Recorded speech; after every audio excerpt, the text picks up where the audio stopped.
Hello class 9th, welcome to Sanit Guru polygon. मैं हूं निकी पंडित and आज के इस क्लास में हम करने वाले हैं matter in our surrounding and is matter around us pure के केस बेस्ड के क्वेश्चन। ओके, सो बेसिकली हमारी पूरी की पूरी जो क्लास है वो केस स्टडी में जाएगी।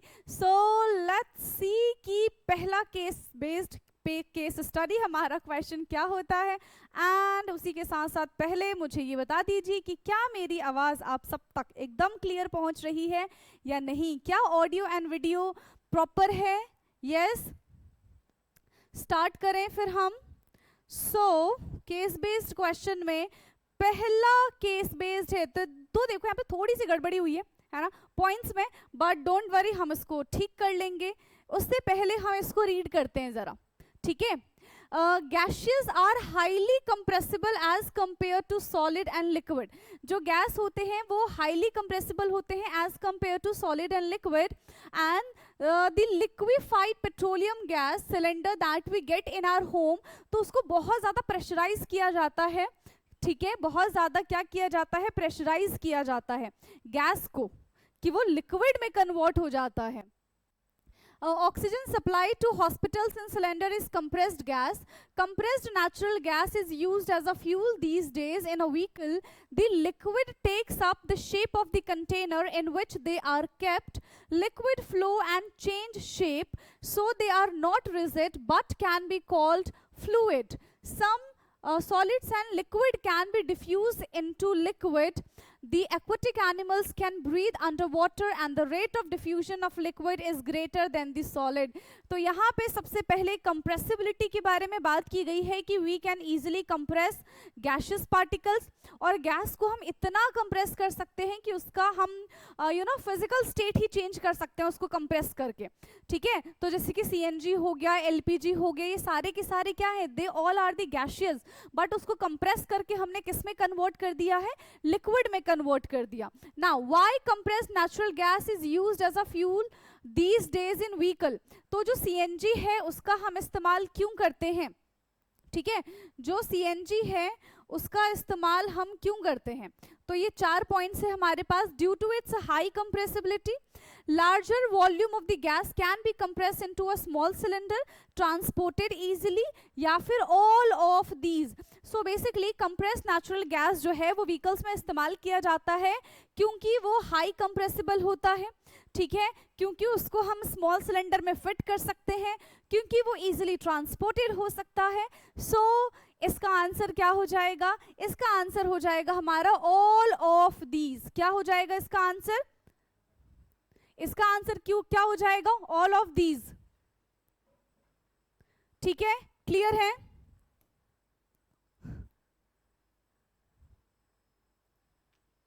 Okay, so second question is liquid have no dash but have a fix. नहीं, liquid have no fix dash and but have fix dash. तो liquid की प्रॉपर्टी क्या है? शेप, फिक्स शेप होता है, ठीक है, या फिर fix volume, fix shape, fix volume, कुछ भी फिक्स नहीं होता है। क्या है? लिक्विड की प्रॉपर्टीज के बारे में हमको बताना है। So basically liquid have no fixed shape, liquid का कोई भी फिक्स शेप नहीं होता है। समझ में आया? लिक्विड का कोई भी फिक्स शेप नहीं होता है, बट लिक्विड का फिक्स वॉल्यूम होता है। देखो, लिक्विड को जिस भी कंटेनर में रखेंगे वो उसका शेप ले लेगा, लेकिन वॉल्यूम तो एज इट इज रहेगा ना। अगर हमने 1 ग्लास पानी लिया है तो वो हमेशा कैसा रहेगा? 1 ग्लास ही रहेगा, वो बदल थोड़ी जाएगा कंटेनर बदल लेने से, ठीक है। So liquid have no fixed shape but have a fix volume. Liquid का कोई फिक्स शेप नहीं होता है, बट उसका वॉल्यूम जो है वो कैसा होता है? एकदम फिक्स होता है। सो सेकंड का ऑप्शन ए हमारा यहाँ पे करेक्ट हो जाएगा। Next question, the aquatic animals can breathe under water due to. जो एक्वेटिक एनिमल्स होते हैं, ठीक है, जो एक्वेटिक एनिमल्स होते हैं वो वाटर के अंदर कैसे ब्रीथ करते हैं? The presence of dissolve carbon dioxide in water. क्योंकि उस पानी में कार्बन डाइऑक्साइड वाटर मिला होता है, इस वजह से वो ब्रीथ कर पाते हैं, या फिर the presence of dissolve oxygen in water, water के अंदर ऑक्सीजन डिसॉल्व होता है, इस वजह से वो सरवाइव कर पाते हैं, the presence of dissolve nitrogen in water, water के अंदर नाइट्रोजन प्रेजेंट होता है, इस वजह से वो सरवाइव कर पाते हैं, या फिर ऑल ऑफ दीज, सारे के सारे ऑप्शन ही यहाँ पे करेक्ट है। क्या हो जाएगा इसका आंसर? सो बेसिकली जो एक्वाटिक एनिमल्स होते हैं दे नीड ऑक्सीजन, है ना, उनको ऑक्सीजन चाहिए होता है, बट वो पानी में रहते हैं तो वहीं से वो ऑक्सीजन लेते हैं, ठीक है। तो क्या होता है, पानी में ही उतना ऑक्सीजन डिसॉल्व होता है जितना एक एक्वाटिक एनिमल्स को जरूरत होती है, right. So the aquatic animals can breathe under water due to the presence of dissolve oxygen in water, ठीक है, due to the presence of dissolve oxygen in water. Okay, next question है हमारा question number 4। So question 4 is the rate of diffusion of liquid is greater than the solid. Rate of diffusion of liquid, ठीक है, is greater than the solid, जो liquid का diffusion है वो ज्यादा होता है as compare to solid. So what is the reason, ऐसा क्यों है? द पार्टिकल्स मूव फ्रीली, क्योंकि लिक्विड के जो पार्टिकल्स होते हैं वो फ्रीली मूव कर पाते हैं। Liquid have greater space between each other, मतलब लिक्विड के जो पार्टिकल्स होते हैं उनके बीच में ज्यादा गैप होता है, या फिर दोनों ही ऑप्शन करेक्ट है, या फिर दोनों में से कोई ऑप्शन करेक्ट नहीं है। यस, क्या हो जाएगा इसका answer? So basically liquid have more rate of diffusion as compare to solid. The reason is the particles of liquid have space between them, और क्योंकि उनके बीच में स्पेस होगा so they can move freely, right. तो दोनों के दोनों ऑप्शंस यहाँ पे क्या हो जाएंगे बेटा? करेक्ट हो जाएंगे। समझ में आया? दोनों के दोनों ऑप्शन यहाँ पे हमारे करेक्ट हो जाएंगे। Now fifth one, the property of flow is unique to fluid. Fluid की जो प्रॉपर्टी होती है वो एकदम यूनिक है, यानी कि फ्लो कर सकता है ना। Which one of the following statement is correct? तो कौन सा स्टेटमेंट यहाँ पे करेक्ट होगा? सबसे पहला है only gases behave like fluid, सिर्फ गैस ही फ्लूइड की तरह बिहेव कर सकते हैं, पहला। दूसरा है gaseous and solid behave like fluid, gas और सॉलिड दोनों के दोनों फ्लूइड की तरह बिहेव कर सकते हैं। थर्ड वन है gaseous and liquid behave like fluid, gas और लिक्विड दोनों के दोनों फ्लूइड की तरह बिहेव कर सकते हैं, या फिर ओनली लिक्विड आर फ्लूइड, सिर्फ और सिर्फ लिक्विड ही देखो fluid basically a liquid part, but flow करने की टेंडेंसी लिक्विड और गैस दोनों की होती है ना। फ्लो करने की जो टेंडेंसी है वो लिक्विड और गैस दोनों की होती है। सो द यूनिक प्रॉपर्टी, क्या कह रहे हैं यहाँ पे? The property of flow is unique to fluid, ठीक है। तो किस किस में होता है? गैसियस में एंड लिक्विड दोनों में। So gaseous and liquid behave like fluid, ठीक है, फ्लो कर सकते हैं। नेक्स्ट, अब हमारा यहाँ पे सेकंड केस बेस्ड क्वेश्चन आ गया है। अभी हमने एक केस बेस्ड क्वेश्चन को किया है कंप्लीट।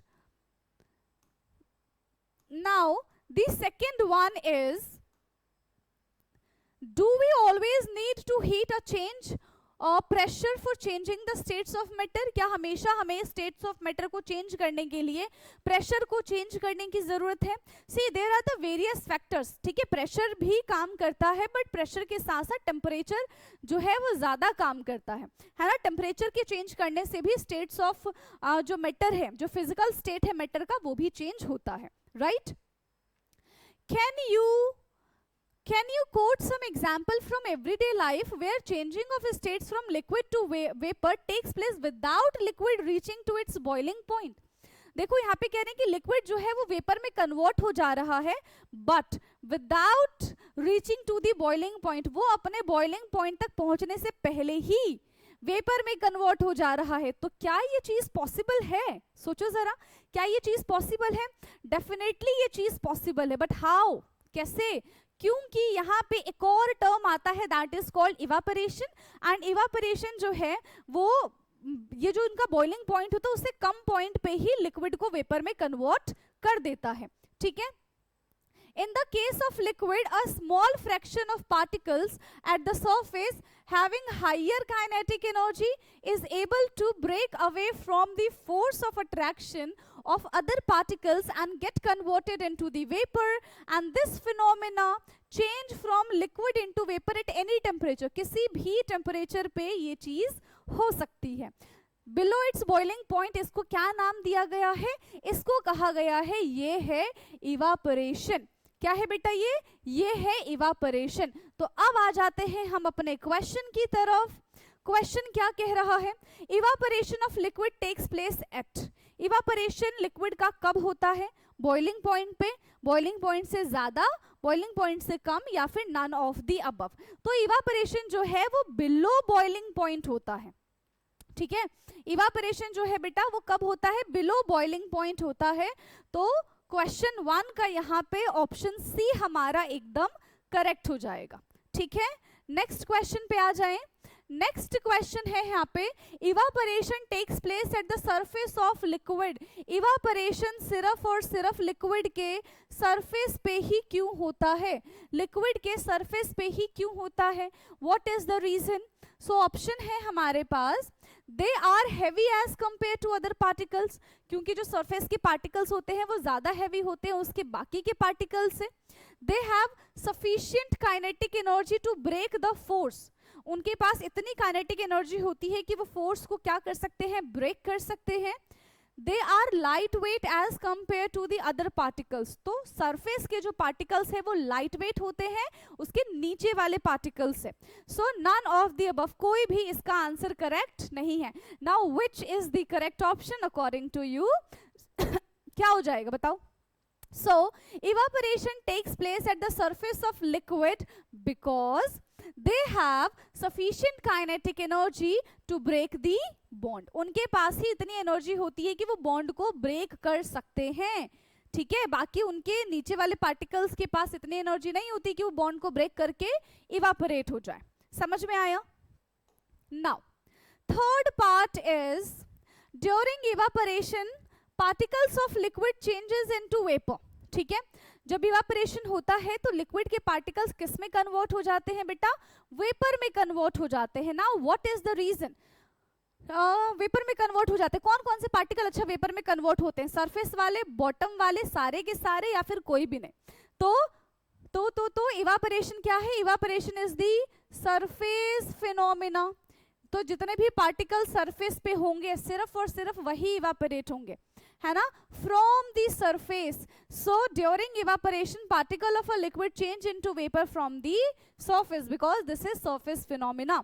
नेक्स्ट क्वेश्चन क्या है हम पे हमारा? Define evaporation. So evaporation in which ठीक है, इन विच the liquid convert into vapor below its boiling point. ठीक है, अपने बॉइलिंग पॉइंट तक पहुंचने से पहले ही लिक्विड जो है वो किस में कन्वर्ट हो जाता है? लिक्विड जो है वो वेपर में कन्वर्ट हो जाता है. ठीक है, and this is surface and this is surface phenomena. कैसा फिनोमिना होता है ये बच्चे? ये होता है हमारा surface phenomena. Clear? Next question पे आओ अब. ओके, तो हमारा अब थर्ड केस बेस्ड क्वेश्चन आ गया है. सो question number 3 is, a group of students took an old shoe box and covered with it black paper from all side. तो एक शू बॉक्स लिया, उसको सारे साइड से क्या कर दिया? ब्लैक पेपर से कवर कर दिया. And they fix a source of light, और उसमें उन्होंने एक टॉर्च लगा दी, एक सोर्स ऑफ लाइट लगा दिया. At one end of the box by making a hole in it and made another hole on the other side of view light. तो एक साइड से क्या हुआ कि टॉर्च लगाया, है ना, और एक साइड से होल छोड़ दिया व्यू लाइट के लिए. ठीक है। They place a milk sample containing in a tumbler in a box as shown in the figure. तो यहाँ पे कोई फिगर नहीं है, तो यहाँ पे क्या हो जाएगा, एक शू बॉक्स है, उसके अंदर हमने क्या रख दिया, ग्लास में मिल्क रख दी है, और फिर हम एक साइड से लाइट पास कर रहे हैं। They were amazed to see that milk taken in the tumbler was illuminated. तो हम ये देखेंगे कि जो मिल्क है वो लाइट को क्या कर रहा है, इल्यूमिनेट कर रहा है, वो लाइट को स्कैटर्ड कर रहा है। So they tried the same activity by taking a salt solution but found that light simply passed through it. फिर उन्होंने क्या देखा कि चलो एक दूसरा सोल्यूशन लेते हैं, and they take salt solution, और उन्होंने फिर देखा कि while taking salt solution light जो है वो स्कैटर्ड नहीं हो रही है। ठीक है, लाइट जो है वो स्कैटर्ड नहीं हो रही। कहाँ पे लाइट स्कैटर्ड हो रही थी, सिर्फ और सिर्फ मिल्क सोल्यूशन में स्कैटर्ड हो रही थी।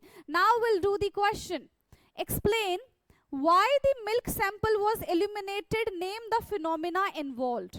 तो ऐसा क्यों हो रहा था, क्या लिखेंगे हम, the milk sample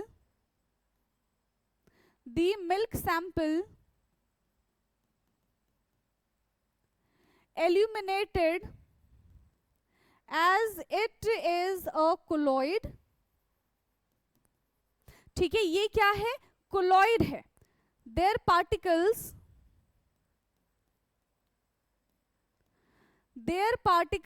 are big enough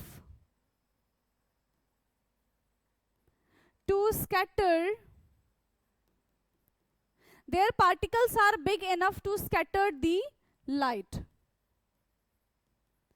and this phenomenon is called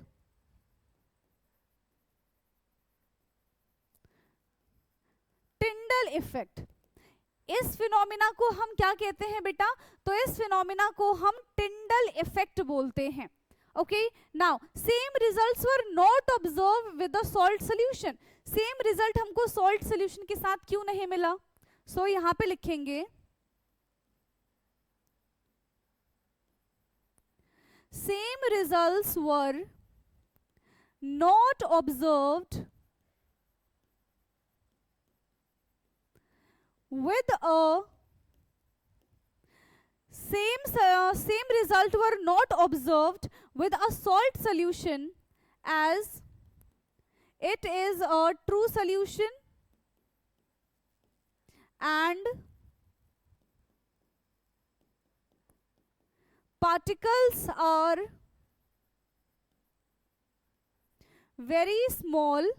particles जो हैं वो क्या हो जाएंगे, बहुत छोटे हो जाएंगे। Particles are very small and not able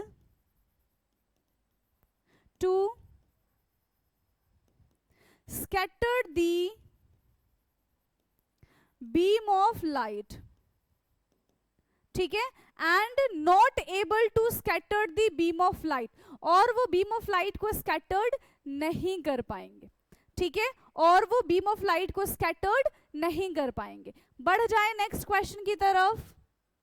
चलो, यहाँ पे थर्ड क्वेश्चन इसका क्या कहा जा रहा है, can you suggest 2 more solution which would show the same effect as shown in the milk solution। क्या आप हमें कोई दूसरा एग्जाम्पल दे सकते हैं जैसा कि सोल्यूशन ने शो किया था। यस, तो यहाँ पे क्या हो जाएगा, the solution which scattered beam of light, वो सॉल्यूशन जो बीम ऑफ लाइट को स्कैटर्ड कर सकते हैं, are the starch solution and soap solution.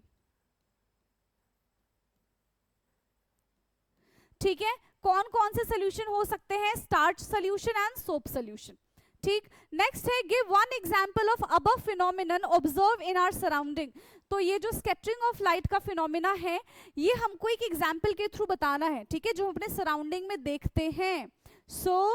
क्या देखते हैं हम, scattering of light through a dense forest canopy, है ना। Scattering of light, scattering of light through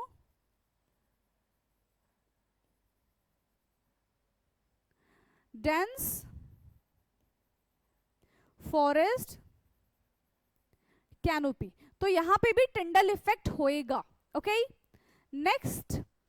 okay, सो अब हम आ जाते हैं अपने नेक्स्ट केस बेस्ड पे. नेक्स्ट है हमारा क्वेश्चन नंबर 4. क्या है ये case based?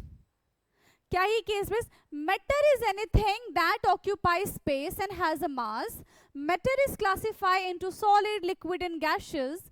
In solid state, particles are closely packed and have a very strong force of attraction, and particles can only vibrate and rotate around a fixed position. तो ये सारी बातें किसके लिए कही जा रही हैं? Solid के लिए कही जा रही हैं. In liquid state, particles are less closely packed and have a strong force of attraction but less than the solid. ठीक है, तो लिक्विड में पार्टिकल्स जो होते हैं वो थोड़े से दूर होते हैं and the force of attraction जो है वो सॉलिड की कंपैरिजन में कम ही रहने वाला है. Particles can move throughout the liquid. In gaseous state, particles are far apart with weak force of attraction and are in state constant random motion.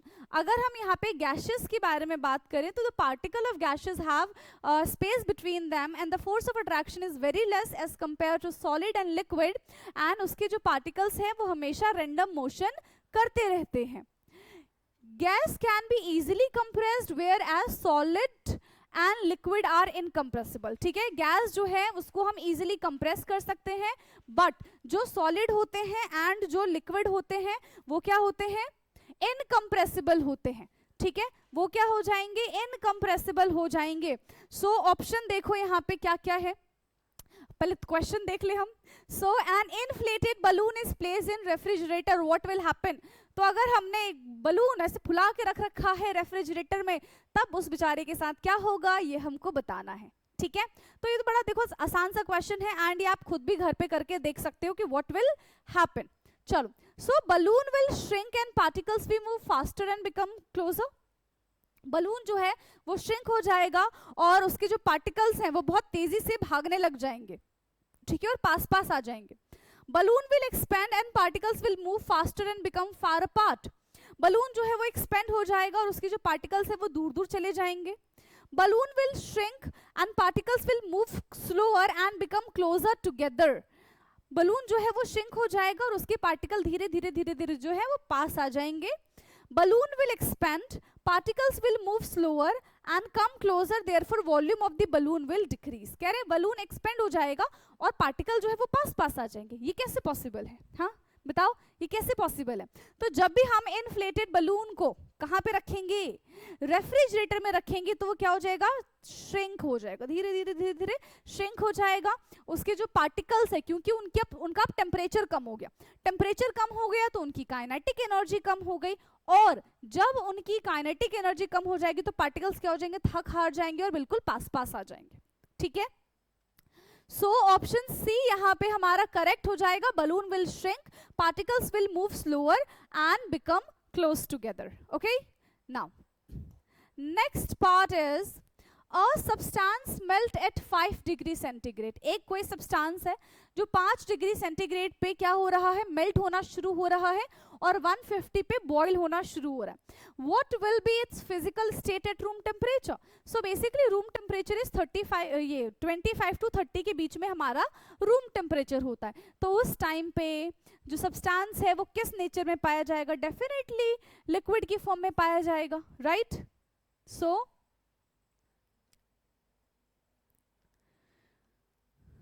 room temperature is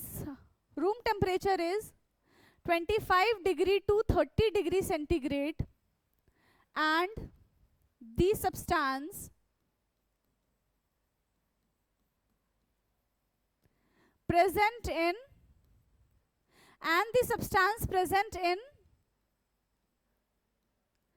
liquid form. ठीक है, जो substance present होगा वो किस form में present होगा?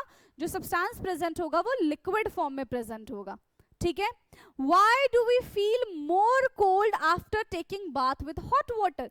गर्म पानी से नहाने के बाद है ना हमें और ज्यादा ठंडी लगती है. ठीक है, गर्म पानी से नहाने के बाद हमें और ज्यादा ठंडी लगती है। तो ऐसा क्यों है भाई? क्योंकि देखो जैसे ही हमारी बॉडी पे गर्म पानी आया, ठीक है, तो वो फटाफट से इवापोरेट हो जाएगा एंड इवापोरेट कॉज कूलिंग। इसी वजह से हमको ठंड ज्यादा लगती है। ठीक है, so we feel more cold after taking bath with hot water as they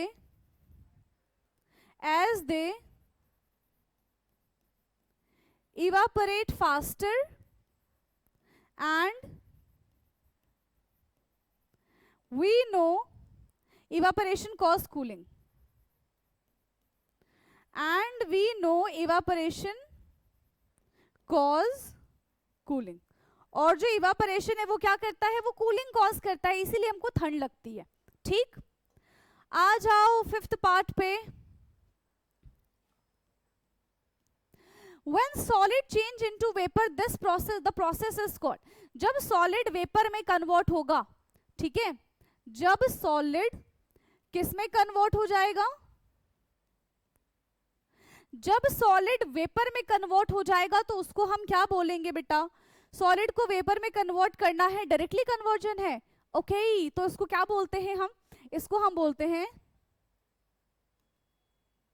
sublimation. Now my question is, अगर यही उल्टा प्रोसेस होगा तो इसको हम क्या बोलेंगे? ठीक है, अगर वेपर से सॉलिड में कन्वर्जन होगा तो उसको हम क्या बोलेंगे? इसका आंसर आप लोग मुझे चैट बॉक्स में बताएंगे। ठीक है, सो अभी अच्छा इसका आंसर तो हम टिक कर ले। Question number 5 option C is the correct answer. Next question. अब हम आ चुके हैं अपने 5th क्वेश्चन की तरफ, 5th केस बेस्ड की तरफ। क्या कहा जा रहा है? A pure substance consist of single type of particle. Pure substance में एक ही टाइप के पार्टिकल्स प्रेजेंट होते हैं। Mixture consist of more than one kind of pure form of matter. But अगर मिक्सचर के बारे में बात करें तो वहां पे एक से ज्यादा टाइप के पार्टिकल्स प्रेजेंट होते हैं।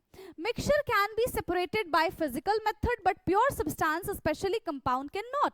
मिक्सचर को हम फिजिकल मेथड से आसानी से सेपरेट कर सकते हैं बट कंपाउंड को हम सेपरेट नहीं कर सकते। ठीक है, कैन नॉट बी सेपरेटेड। ठीक है, कैसे सेपरेट करेंगे? वो केमिकल कॉन्स्टिट्यूएंट से सेपरेट हो जाएंगे। Pure substance has same composition through out. Pure substance जो होगा वहां पे पूरा का पूरा जो सब्सटेंस है उन सबका कॉम्पोजिशन सेम होगा। But in case of mixture composition में हमें डिफरेंस देखने के लिए मिलेगा। Soil and soft drink are the mixture. ठीक है, जो सॉइल है और जो सॉफ्ट ड्रिंक है वो मिक्सचर है। Mixture can be separated by the various method depending upon the nature of the substance present in it। तो मिक्सचर को हम फिजिकल मेथड से सेपरेट कर सकते हैं and there are various physical method. Depend करता है कि उस मिक्सचर में क्या क्या चीजें प्रेजेंट है। Solution is a homogeneous mixture. ठीक है, यहाँ पे कह रहे हैं सोल्यूशन जो होता है वो एक होमोजीनियस मिक्सचर है। क्वेश्चन क्या है? Name the process by which NaCl can be obtain from salt solution. अगर जो बेटा हमारे पास सॉल्ट का सोल्यूशन है तो उसमें से अगर हमको सिर्फ और सिर्फ नमक चाहिए होगा तो हम क्या करेंगे? सॉल्ट सोल्यूशन को हीट करने लग जाएंगे एंड ड्यू टू इवापोरेशन और due to the boiling point सारा का सारा जो पानी है वो इवापोरेट हो जाएगा, वो वेपर में कन्वर्ट हो जाएगा and we left with salt. ठीक है, यहाँ पे लिखेंगे हम evaporation is the process by which pure NaCl can be obtained। Evaporation is the process by which pure NaCl can be obtained from salt solution।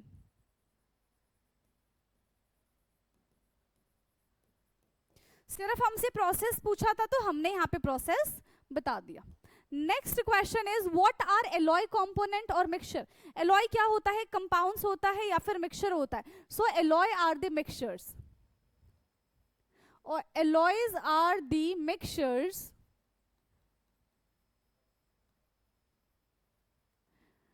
Made up of metal metal और metal non metal. ठीक है, किससे मिलके बनता है ये? Metal metal से मिलके बनता है या फिर मेटल नॉन मेटल से मिलके बनता है। And what are the size of particle in solution? Solution के पार्टिकल का साइज क्या होता है? Less than 1 nanometre. ठीक है, the size of particles in solution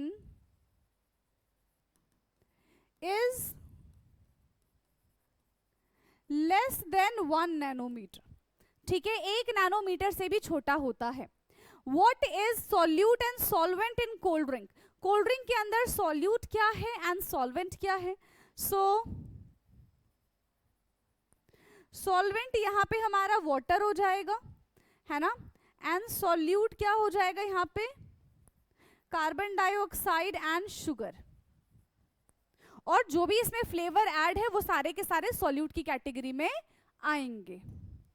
now 6th case based पे आ चुके हैं अब हम। So let's read this. देखो यार, हम इसको पढ़ रहे हैं बट ऐसा जिसको हम यूटिलाइज नहीं कर पा रहे हैं, बट ऐसा आपको बिल्कुल भी नहीं करना है। एग्जाम में आप सोचो कि डायरेक्टली हम क्वेश्चन पे जंप कर जाते हैं, इसको रीड नहीं करते, तो प्लीज ये गलती मत करना, है ना। मानते हैं कि आप बहुत ऐसे प्रो हो चुके हैं चैप्टर में, बट इसका मतलब ये नहीं है कि आप बहुत ज्यादा होशियार बनेंगे वहां पे जाके कि भाई हमको तो सब आता है। एक छोटी सी गलती फिर आपके नंबर कट जाएंगे, है ना। तो सबसे पहले इसको पढ़ने की आदत डालो, भले ही इससे हमको आंसर मिले या फिर नहीं मिले। ठीक। In an open vessel the liquid keep on evaporating. ठीक है, ओपन वेसल में क्या है? लिक्विड जो है वो इवापोरेट होता रहेगा। The particles of liquid absorb energy. जो लिक्विड के पार्टिकल्स है वो क्या करेंगे? वो एनर्जी को एब्जॉर्ब करेंगे from surrounding to regain the energy lost during the evaporation. This absorption of energy from the surrounding make the surrounding cold. What happen when you pour some acetone on your palm? The particle gain energy from your palm or the surrounding and evaporate, causing the palm to feel cool. ठीक है, आपने देखा ना कि जब हम perfume वगैरह अपने हाथ पे स्प्रेड करते हैं और वो परफ्यूम जैसे ही वहां से इवापोरेट हो जाता है, we feel cold. After a hot sunny day, people sprinkle water on the roof of the open ground because the large latent heat of the vaporization of the water help to cool down the hot surface. Can you cite some more examples of daily life where we can feel the effect of the cooling due to the evaporation? Why should we wear cotton cloth in summer? तो summer में हम cotton cloth क्यों पहनते हैं? क्योंकि जो भी हमारा स्वेट है वो इजीली इवापोरेट हो जाए and we feel cool and we feel comfortable.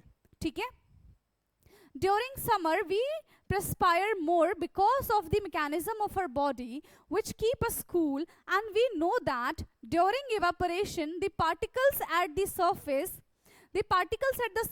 of the liquid gain energy from the surrounding or the body surface and change its vapor. ठीक है, और उसका वेपर जो है क्या हो जाएगा? चेंज हो जाएगा। the latent heat energy equal to the latent heat of vaporization is absorbed from the body, leaving the body cool.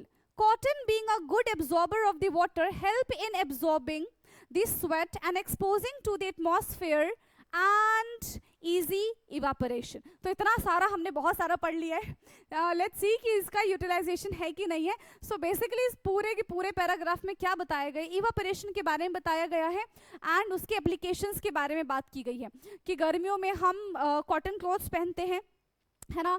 मटके का पानी ठंडा क्यों होता है? हम छत को क्यों धोते हैं गर्मियों के टाइम पे शाम को? तो ये सारे के सारे क्या है? एप्लीकेशंस हैं इवापोरेशन के।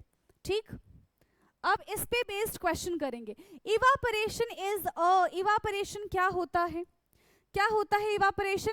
Bulk phenomena, surface phenomena, both bulk and surface phenomena, neither bulk nor surface phenomena.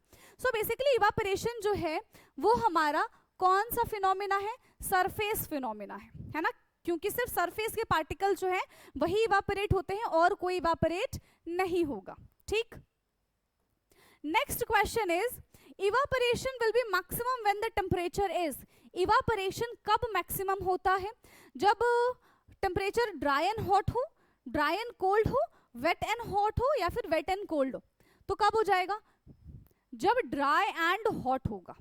ठीक है, कब हो जाएगा? जब ड्राई एंड हॉट होगा तो इवापोरेशन बहुत ज्यादा फास्ट हो जाएगा। ठीक, so question number 2 option A हमारा यहाँ पे करेक्ट है।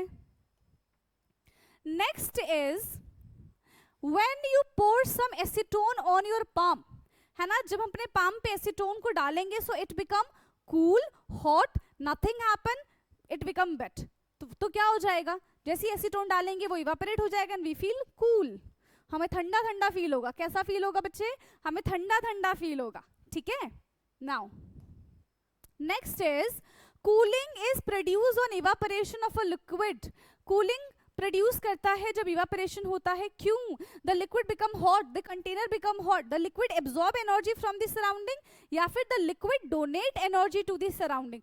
तो ऐसा हमको कूल फील क्यों होता है? क्योंकि जो भी लिक्विड हमने पोर किया है वो क्या करेगा? सराउंडिंग की हीट को, ठीक है, अपने आसपास की हीट को लेके उड़ जाएगा, इवापोरेट हो जाएगा एंड वी फील कूल, क्योंकि अब वहां पे हीट नहीं बची हुई है। समझ में आया? क्या ये क्लियर है? So the liquid absorb energy from the surroundings. Next is cooling is produce on evaporation. हाँ, ये बात हमको पता है कि कूलिंग प्रोड्यूस होता है इवापोरेशन पे। ठीक है, तो ये है हमारा ए, ये कुछ भी नहीं है। This find application in the following instance. So क्या उसकी एप्लीकेशन है इसके बारे में बात करते हैं। So we sprinkle water on the roof on a summer evening. ठीक, we use cotton cloth in summer, we use earthen pot to obtain cool water in summer, या फिर all of these। so क्या सारे के सारे ही evaporation के examples हैं? yes, क्या सारे के सारे ही applications है evaporation के? yes, सारे के सारे evaporation के examples हैं। so question 5th option D हमारा यहाँ पे करेक्ट होगा। 7th question. So total I think 9 question है आज की क्लास के लिए, है ना? चलो, so a solution is a homogeneous mixture. एक सोल्यूशन जो है वो क्या है? होमोजीनियस मिक्सचर है टू और मोर सब्सटेंस का। You come across various type of solution in your daily life, lemonade, soda water etcetera, all are examples of this solution. Usually we think of a solution as a liquid that contain either a solid, liquid or gas dissolve in it. But we can also have a solid solution. हमारे पास solid solution भी होता है। हम सिर्फ ये नहीं बोल सकते कि हमारे पास liquid का solution होता है, कि हमारे पास gaseous का solution होता है। नहीं, हमारे पास solid solution भी present होते हैं। ठीक है, alloy and gaseous solution. In a solution there is homogeneity. ठीक है, सोल्यूशन में क्या होता है? होमोजेनिटी होती है at the particle level. For example, lemonade taste is the same throughout. पूरे सोल्यूशन में आप ऊपर वाला सरफेस देखो तो उसका भी टेस्ट सेम ही आएगा, बॉटम वाले सरफेस को देखोगे तो उसका भी टेस्ट जो है वो सेम ही आएगा, है ना? This shows the particle of sugar और the salt are evenly distributed in the solution. यानी कि जो सॉल्यूट है वो पूरी तरीके से सॉल्यूशन के अंदर डिसॉल्व्ड है। A solution has a solvent and a solute as its component. The component of the solution that dissolve the other component. तो एक हमारे पास क्या होता है? देखो, जो डिसॉल्व हो रहा है उसको हम सॉल्यूट कहते हैं, जो डिसॉल्व करता है उसको हम सॉल्वेंट कहते हैं। ठीक, the component of the solution is that is dissolved in the solvent is called solution। और इन दोनों को, जब दोनों का कॉम्बिनेशन होता है सॉल्यूट एंड सॉल्वेंट का, तो इट विल बिकम सोल्यूशन। क्या बन जाता है बेटा? ये सोल्यूशन बन जाता है। Okay, so let's come to the question. So question 1 is 5 gram हमारे पास सोडियम क्लोराइड है प्लस 10 ग्राम हमारे पास पोटाशियम क्लोराइड है। ठीक है, दोनों के दोनों क्या है? सॉल्ट है। Have been dissolve in water, दोनों को पानी के अंदर डाल दिया तो 100% डिसॉल्व हो जाएंगे। तो क्या बनेगा? Sodium chloride, potassium chloride, sodium chloride plus potassium chloride या फिर वाटर। ऑफ कोर्स दोनों का मिक्सचर ही बनेगा, sodium chloride plus potassium chloride. ठीक, next, which part of the following is not an example of true solution? इसमें से कौन सा ट्रू सोल्यूशन का एग्जाम्पल बिल्कुल भी नहीं है, दूर दूर तक नहीं है? तो इंक है, शुगर सोल्यूशन है, टेबल सॉल्ट सोल्यूशन है, या फिर कॉपर सल्फेट सोल्यूशन है। तो कौन सा एग्जाम्पल नहीं है ट्रू सोल्यूशन का? देखो sugar solution, table salt solution and copper solution, ये सारे के सारे ट्रू सोल्यूशन है। ठीक है, ये सारे के सारे क्या है बेटा? ट्रू सोल्यूशन है। इंक जो है वो ट्रू सोल्यूशन नहीं है, वो एक अनस्टेबल सोल्यूशन है। ठीक है, समझ में आ रहा है? Next, air is a mixture of gaseous. तो एयर के अंदर कौन कौन से गैस का बेसिकली मिक्सचर होता है? Oxygen and nitrogen, oxygen and carbon dioxide, oxygen and carbon monoxide, oxygen and helium. तो मेजरली अगर हम बात करें तो यहाँ पे क्या हो जाएगा? ऑक्सीजन एंड नाइट्रोजन, है ना, यही होते हैं, oxygen and nitrogen. Next, fourth one, so fourth one है brass containing the following metals mixed in the ratio respectively. Brass जो है वो कौन से मेटल से मिलके बनता है? पहली चीज, और उन मेटल का क्या कॉम्पोजिशन होता है? कौन से मेटल से मिलके बनता है, उन मेटल का क्या कॉम्पोजिशन है, इसके बारे में बात कर लेते हैं। तो zinc 30%, copper 70%, zinc 70%, copper 30%, tin 30%, copper 70%, tin 70% and copper 30%। So basically ये जिंक और कॉपर से मिलके बनता है, जहां पे जिंक 30% एंड कॉपर 70% हम यूज करते हैं। सो फोर्थ का ऑप्शन ए हमारा यहाँ पे ट्रू हो जाएगा। Next is, which of the following process cannot separate the solute particle from the solution? कौन से प्रोसेस से solute particle को हम सेपरेट नहीं कर सकते हैं, है ना? which of the process cannot separate the solute particle from the solution? तो देखो evaporation, filtration, crystallization and distillation, कौन सा है? इसका क्या करेक्ट आंसर हो जाएगा? तो बेटा इसका करेक्ट आंसर है filtration. How ma'am, how filtration? आप एक काम करो, नमक वाला पानी ले लो, फिल्टर पेपर ले लो और उस फिल्टर पेपर से नमक वाला पानी डाल दो। आप क्या देखोगे, पूरा का पूरा जो नमक वाला पानी है वो फिल्टर पेपर से पास हो जाएगा, उसको सेपरेट नहीं कर सकते हम। ठीक है, नाउ नेक्स्ट क्वेश्चन है हमारा question number 8। So question 8 is the amount of salt and sugar or barium chloride that can be dissolved in water at the given temperature is same? At any particular temperature, a solution that has dissolved as much solute as it is capable of dissolving, it's said to be a saturated solution. So basically इन सब की dissolving power जो है वो अलग अलग है, depend करता है पार्टिकल टू पार्टिकल। कुछ पार्टिकल्स होते हैं वो हाईली सॉल्युबल होते हैं, कुछ पार्टिकल्स होते हैं जो पार्शियली सॉल्युबल होते हैं और इनको हम स्पेरिंगली सॉल्युबल भी कहते हैं। ठीक है, कुछ पार्टिकल जो होते हैं वो सॉल्युबलाइज ही नहीं होते। इन अदर वर्ड्स, तो देखो यहाँ पे एक सैचुरेटेड सोल्यूशन के बारे में बात की गई है। तो सैचुरेटेड सोल्यूशन क्या होता है? जब सॉल्यूट पूरी तरीके से डिसॉल्व हो जाता है सॉल्वेंट के अंदर एट अ गिवन टेम्परेचर। ठीक है, फिर उसके बाद ये बात कर रहे हैं when no more solute can dissolve in a solution at a given temperature, तो इसको हम बोल देंगे unsaturated। हाँ, क्या कहा है? Saturated solution. ठीक है, इन अदर वर्ड्स, ठीक है, नो मोर सॉल्यूट इसका दूसरा डेफिनेशन है। The amount of solute present in a saturated solution at this temperature is called its solubility. मतलब जितना सॉल्यूट एक सोल्यूशन के अंदर डिसॉल्व हो रहा है तो उसको हम क्या बोलेंगे कि ये उसकी सॉल्युबिलिटी है। If the amount of solute contained in a solution is less than the saturated level, तो उसको हम क्या बोलेंगे? unsaturated solution। मतलब और ज्यादा उसके अंदर solute ऐड किए जा रहे हैं, so that is called unsaturated solution। उसको हम क्या बोलेंगे? उसको हम unsaturated solution बोलेंगे। क्या ये समझ में आया? ठीक है, saturated solution and unsaturated solution। उसके बाद ही क्या बात करें? What would happen if you were to take a saturated solution at a certain temperature? है ना, अगर हम एक certain temperature पे, wait,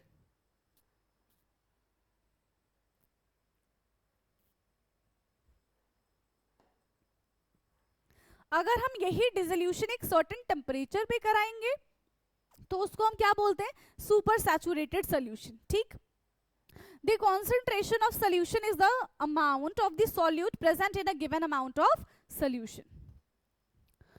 So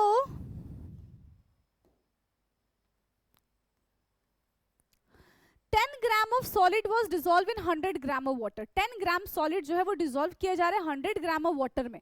तो यहाँ पे सॉल्यूट क्या है 10 ग्राम,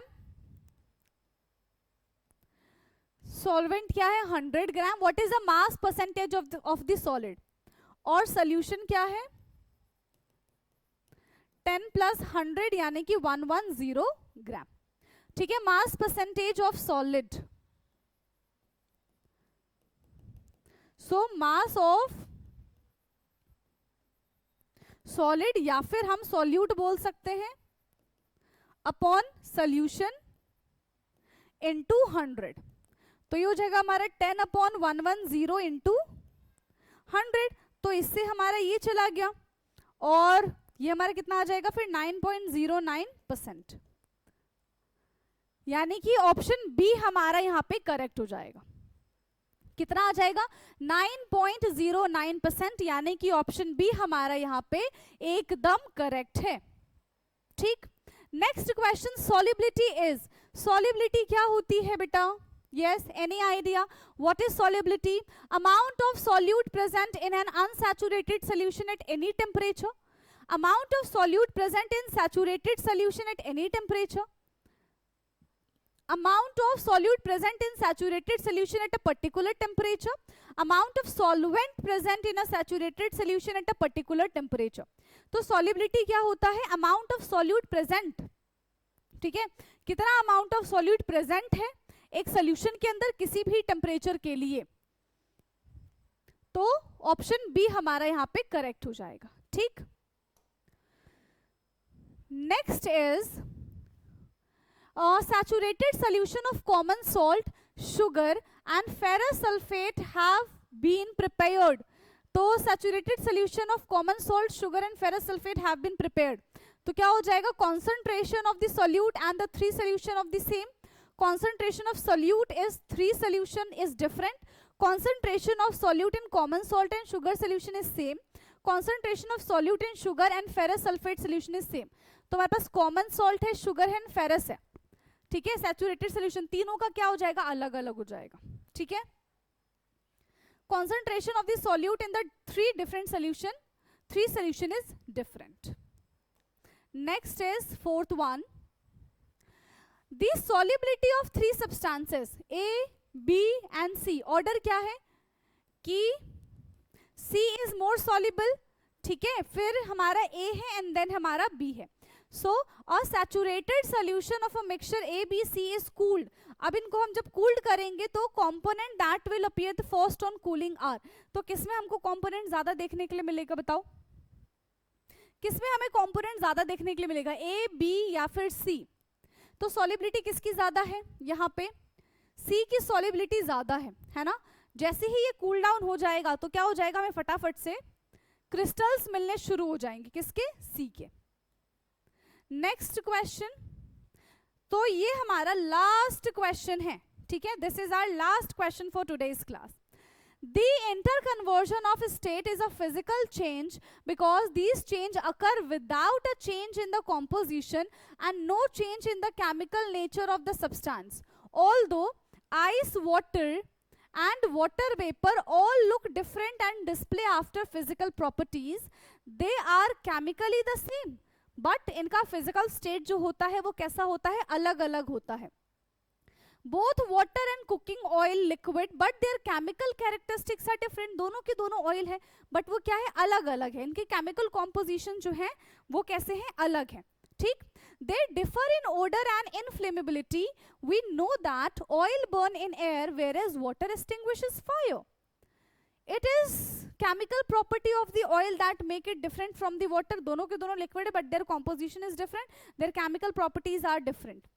Burning is a chemical change. During the process, one substance react with another to undergo a change in the chemical composition. Burning is always chemical composition. Chemical change bring change in the chemical properties of the matter and we get a new substance. So chemical changes में हमें नए substance का formation होते हुए नजर आता है and the properties of the new substance is totally different from the properties of the reactant. A chemical change is also called a chemical reaction. ये हमने फर्स्ट चैप्टर में भी पढ़ा था, है ना. During burning of a candle, both physical and the chemical change takes place. Can you distinguish these? No. Question हम करते हैं यहाँ पे. So burning of candle is a, candle का बर्न होना, कैंडल का बर्न होना क्या कहलाता है? Physical change, chemical change, physical and chemical change both, neither physical nor chemical. तो क्या हो जाएगा? Burning of candle is physical as well as chemical change. ये फिजिकल चेंज भी होगा और ये केमिकल चेंज भी होगा. ठीक है, ये फिजिकल चेंज भी होगा और ये केमिकल चेंज भी होगा. कैसे? देखो वैक्स जो है वो मेल्ट हो जाएगा, फिर से हम उसको जमा सकते हैं, तो फिजिकल चेंज. लेकिन जो उसकी विक होगी वो तो पूरी तरीके से जल जाएगी ना. सो दैट इज अ, कौन सा चेंज है? केमिकल चेंज है ना, that is chemical change. So both physical and chemical change. Water can exist as, water किस फॉर्म में एग्जिस्ट करता है? Gaseous, liquid, solid, all the three states. So ये तो बहुत आसान क्वेश्चन था. तीनों के तीनों स्टेट्स में एग्जिस्ट करता है. Next, on mixing oil with water, oil को अगर हम वाटर में मिक्स करेंगे तो क्या होएगा? We obtain a homogeneous mixture, हमें एक होमोजीनियस मिक्सचर मिलेगा. They form two layer, the upper layer is that of the oil, हमें दो लेयर मिलेगी, ऊपर वाली ऑयल और नीचे वाली water. They form two layer, upper layer is of the water. ठीक है, they form a mixture that can explode. So basically oil and water can not mix, है ना. So the density of the oil is more than the density of the water is more than the density of the oil. तो oil जो है वो ऊपर की तरफ तैरता रहेगा और पानी उसके नीचे आ जाएगा. ठीक. So the upper layer is that of the oil. Upper layer किसकी होगी? ऑयल की होगी. ठीक. Now the last question. Which of the following is a physical change? इसमें से कौन सा physical change है?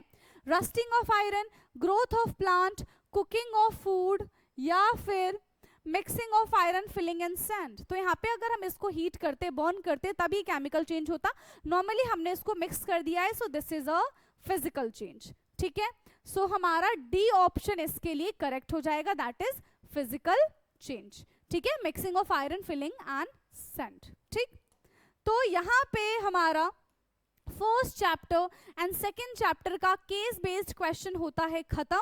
आई होप कि ये जो लेक्चर है आपके लिए यूजफुल रहा होगा, राइट?